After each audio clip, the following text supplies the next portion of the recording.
नमस्कार। आज हम 9वीं कक्षा का पंचम पाठ सूक्ति मौक्तिकम अर्थात सूक्ति रूपी मोती को पढ़ेंगे। संस्कृत साहित्य में नीति ग्रंथों की समृद्ध परंपरा है। इनमें सारगर्भित और सरल रूप शिक्षाएं दी गई हैं, जिनका उपयोग करके मनुष्य अपने जीवन को सफल और समृद्ध बना सकता है। ऐसे ही मनोहारी और बहुमूल्य सुभाषित यहाँ संकलित हैं, जिनमें सदाचरण की महत्ता, प्रियवाणी की आवश्यकता, परोपकारी पुरुष का स्वभाव, गुणार्जन की प्रेरणा, मित्रता का स्वरूप और उत्तम पुरुष के संपर्क से होने वाली शोभा की प्रशंसा और सत्संगति की महिमा आदि विषयों का प्रतिपादन किया गया है। प्रथम श्लोक है वित्तं यत्नेन रक्ष्यते वित्तमेति या याति च अक्षिणो वित्ततः क्षण वित्तस्तु हतो हता। ये मनुस्मृति ग्रंथ से लिया गया है। इसका अन्वय है वित्तं यत्नेन रक्ष्यते वित्तं च एति याति च वित्ततः अक्षिणा वित्तत तु हतः। अर्थात हमें अपने चरित्र की प्रयत्न पूर्वक रक्षा करनी चाहिए, क्योंकि धन तो आता है और चला जाता है। धन के नष्ट हो जाने पर मनुष्य नष्ट नहीं होता, परंतु चरित्र के नष्ट हो जाने पर मनुष्य भी नष्ट हो जाता है। अर्थात अगर मनुष्य का चरित्र सब सही है तो सब कुछ सही है। जिस तरह से धन तो आता जाता रहता है, मनुष्य मर भी जाता है, लेकिन उसके चरित्र की महिमा की गाथा जन्म जन्म तक चलती रहती है। दूसरा श्लोक है श्रुताम धर्मस्वम श्रुत्वा च एव अवधार्यताम आत्मना प्रतिकूलनानि परेशान न समाचरेत। यह श्लोक विदुर नीति से लिया गया है। इसका अन्वय है धर्म धर्म सर्वस्वम श्रूयताम श्रुत्वा एव च अवधार्यताम आत्मना प्रतिकूलनानि परेशान न समाचरेत। अर्थात धर्म के तत्व को सुनो, धर्म सर्वस्वम श्रूयताम, धर्म के तत्व को सुनो, श्रूयताम एव च अवधार्यताम, और सुनकर उसको ग्रहण करो। आत्मना प्रतिकूलानि परेशान न समाचरेत, अपने अपने आत्मना अपने प्रतिकूलानि प्रतिकूल व्यवहार का आचरण परेशान ना समाचरेत, दूसरों के प्रति कभी नहीं करना चाहिए।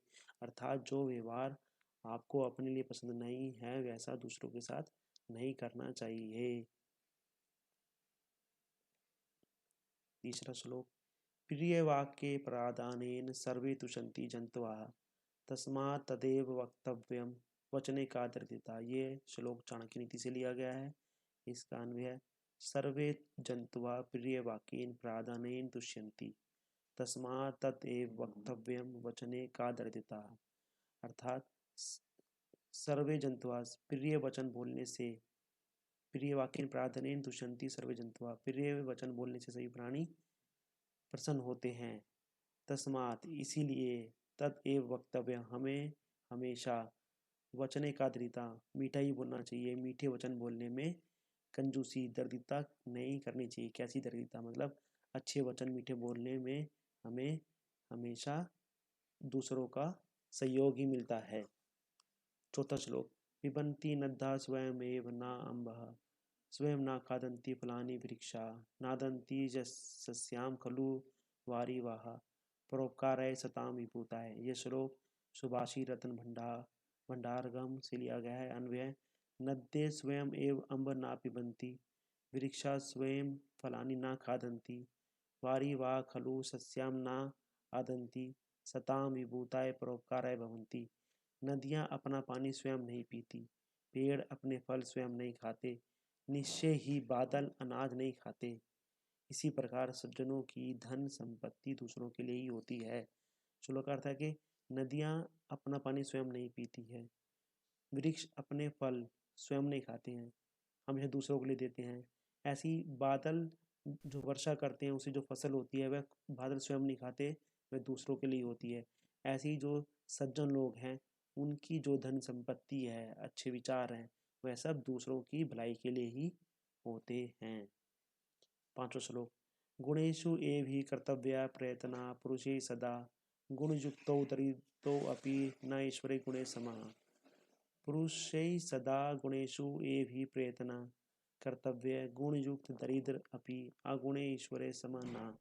मनुष्य को सदा गुणों को प्राप्त करने का प्रयत्न करना चाहिए। गुणवान व्यक्ति गरीब होता हुआ भी ऐश्वर्यशाली गुणहीन के समान नहीं हो सकता, अर्थात वह उससे कहीं अधिक श्रेष्ठ होता है। अर्थात पुरुष मनुष्य को हमेशा अच्छे गुणों को प्राप्त करने का प्रयत्न करना चाहिए, ठीक है। और जो वह गुण उसके पास हैं वह उसको अच्छा ही बनाएगी, अमीर ही बनाएगी, ठीक है। ऐश्वर्यशाली गुणहीन के समान होते हैं, चाहे बेशक उनके पास सब कुछ हो, धन संपत्ति हो, लेकिन अगर उसके पास गुण नहीं है तो वह निर्धन से भी तुष्ट है। यही इस श्लोक का अर्थ है।